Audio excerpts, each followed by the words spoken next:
Hello नमस्ते। म Dhanbahadur सिंहजली online digital marketer. तपाईँले हेर्दै हुनुहुन्छ मेरो डिजिटल जोन युट्युब च्यानल। आज मैले विशेष गरी मेरो यो डिजिटल जोन युट्युब च्यानलमा फोटो एडिटिङ कसरी गर्न सकिन्छ, हामीले कुन सफ्टवेयरबाट फोटो एडिटिङ गर्न सकिन्छ, फोटो एडिटिङ गर्दाको केही कुराहरू तपाईँलाई बताउन गएको छु। फोटो एडिटिङको केही कुराहरू तपाईँलाई म यहाँ सेयर गर्न चाहन्छु। नेक्स्ट मैले फोटो एडिटिङ कसरी गर्न सकिन्छ, हामीले युट्युब च्यानलको थम्बनेल कसरी बनाउन सकिन्छ त्यो बारेमा पनि म तपाईँलाई बताउन चाहन्छु। यदि तपाईँ यस्तै नयाँ नयाँ भिडियोहरू हेर्न चाहन्छ र नेक्स्ट भिडियोहरू तपाईँले नछुटाइकन हेर्न चाहन्छ भने कृपया मेरो डिजिटल जोन युट्युब च्यानललाई सब्सक्राइब गरेर नबिर्सनु होला। तपाईँले म यहाँ सिकाउन गइरहेको छु। म तपाईँलाई मेरो डिजिटल जोन युट्युब च्यानल पनि खोलेर देखाउनेछु होइन। यसमा चाहिँ मेरो के छ भने डिजिटल जोन अनलाइन भनेर सर्च गर्नुहोस् नि, त्यसपछि मेरो युट्युब च्यानल आउनेछ यहाँ होइन। मेरो 5वटा भिडियो आएको छ भर्खर। मैले त्यति धेरै पनि भिडियो अपलोड गरेको छैन। मलाई के कुराहरू सोध्न चाहनुहुन्छ होइन, अनलाइन मार्केटिङको बारेमा के कुरा तपाईँ बुझ्न चाहनुहुन्छ भने मलाई सम्पर्क गर्नुहोस्। मेरो फोन नम्बर रहेको छ होइन, डिजिटल जोन धनबहादुर सिंहजली रहेको छ होइन। यसमा मलाई कल गर्नुहोस् र अनलाइन डिजिटल बिजनेसको बारेमा पनि के बुझ्न चाहन्छ भने तपाईँ मलाई सम्पर्क गर्नुपर्छ। तपाईँले यसमा यदि सब्सक्राइब गर्नुभएको छैन भने कृपया मलाई सब्सक्राइब गरिदिनु होला र छेउमा रहेको बेल घन्टी हुन्छ होइन, बेल घन्टीमा पनि तपाईँलाई बजाइदिनु होला। यो भनेको मेरो सब्सक्राइबर हो। आज म तपाईँलाई यसको बारेमा के विस्तृत जानकारी दिन गएको छु र फोटोसपमा हामीले के गर्न सकिन्छ। यो तपाईँ एडोब फोटोसप तपाईँसँग छ भने, यदि छैन भने म यसको लिङ्क पनि तपाईँलाई डिस्क्रिप्सनमा दिँदैछु, त्यसको सहायता पनि तपाईँलाई बताउन सक्नुहुन्छ। र आज मैले विशेष गरी यो टुल्सहरूको बारेमा तपाईँलाई भन्नु गएको छु। यो टुल्सहरूको के हो भनेर, यो टुल्स कुनै पनि चिजलाई यसलाई कपी गरेर बनाउन सकिन्छ। जस्तै कि मैले यहाँ एउटा फोटोहरू बनाइराखेको छु होइन। एउटा फोटो बनाउनु गर्दा पनि देखाउँछ।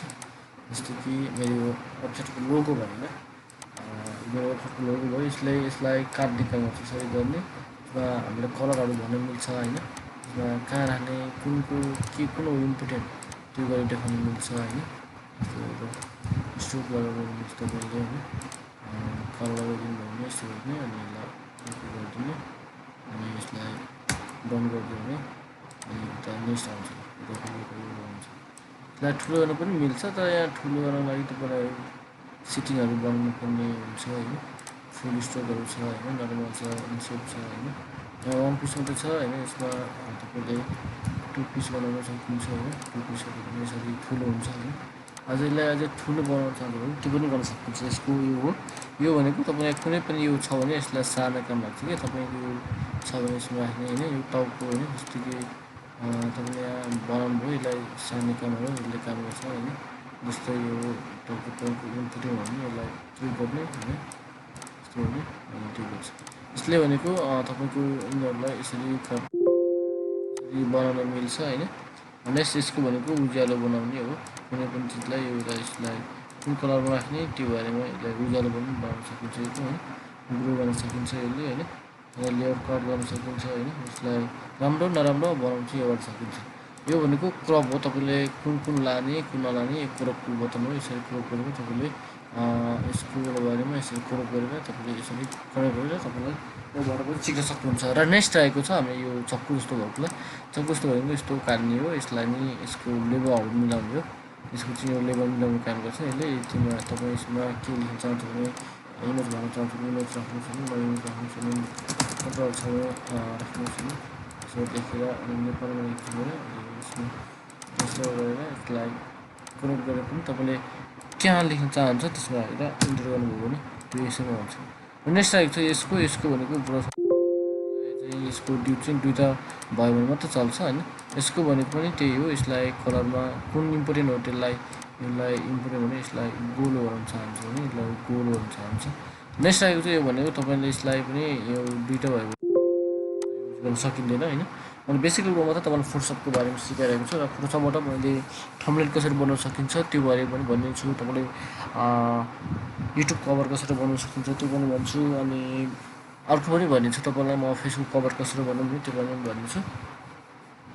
र नेक्स्ट आएको छ यसको गरेको भनेको यसको पनि त्यही हो। 2टा 3टा साइजहरू छ। यो भनेको काट्ने, यो भनेको ब्लर हो, यसलाई मेटाउने काम गर्नुपर्छ यसले, यसरी मेटाउने हेर्नुहोस् यसरी मेटाउने काम गर्छ। यो भनेको कलर राख्ने, यसरी कलर राख्ने होइन, यस्तो कलर राख्ने काम गर्छ यसले। यसले भनेको त्यो कलरहरूलाई अलिक ठुलो गर्ने सानो गर्ने काम गर्छ यसले। यसको पनि त्यही हो नि होइन, तपाईँले कुन स्टाइलमा गर्ने त्यो यसो चाहिँ यो कुनमा राख्ने हामीले त्यो बारेमा पनि यसले काम गर्छ। यसमा टेक्स्ट यसमा टेक्स्ट लेख्ने काम गर्छ, जस्तै कि यसरी म रातो राखेको काम गर्छ। नेक्स्ट आएको छ यसको कम्पनीको पनि त्यही हो। यसको भनेको हामीले यसलाई कुन साइजमा राख्ने, कस्तो कुन साइजमा बनाउने त्यो बारेमा यसले काम गर्छ होइन, कलरहरू चुचाउने काम गर्छ यसले। अनि नेक्स्ट आएको छ यो भनेको हामीसँग कुन राख्ने देखाउनलाई होइन, यताबाट देखाउन भयो भने यसलाई यस्तो गरेर देखाइदिने होइन, त्यो काम गर्छ। यसमा चाहिँ धेरै फिचर रहेको छ फोनहरू। यो भनेको तपाईँले एउटा पोस्टमा लेख्ने क्या, जस्तो कि राख्ने अनि यसलाई यसो गरिदिने, यस्तो गरेर राख्ने होइन, यस्तो राख्ने अनि यस्तो गरिदिने, यसको काम गर्छ। यसको भनेको त्यसलाई काट्ने होइन, यसको नि त्यति साह्रो इम्पोर्टेन्ट छैन होइन। यो भनेको अलि सानो ठुलो गराउने यो, अनि यो भनेको जुम भयो, यो भनेको जुम आउट होइन, यो भनेको त्यही हो। अनि कलर चेन्ज गर्ने, यसलाई कलरहरू बनाउने होइन।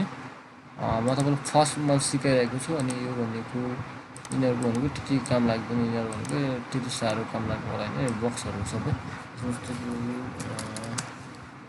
जे लेख्नु मन लाग्यो त्यो लेख्नु त भनेको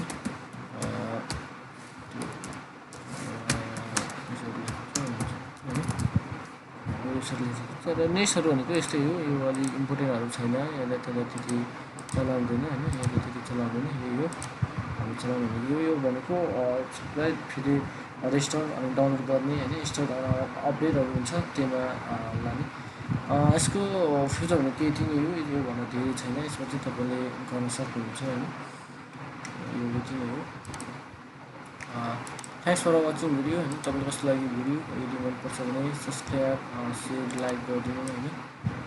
तपाईँलाई यसको बारेमा के इन्फर्मेसनहरू तपाईँलाई अझै पनि नयाँहरू हेर्न चाहन्छ भने डिजिटल जोन युट्युब च्यानललाई पनि सब्सक्राइब गर्न नबिर्सिनुहोस्। सब्सक्राइब गरिसकेपछि छेउमा रहेको नोटिफिकेसन बेललाई पनि दबाउन नबिर्सिनुहोस्। Thanks for watching video. यस्तो भिडियोहरू हेर्नको लागि तपाईँ मलाई सम्पर्क गर्न सक्नुहुन्छ। हामी नेक्स्ट भिडियो लिएर आउने बाँच्दै बिराउन चाहन्छु। Thanks for watching video. Bye by.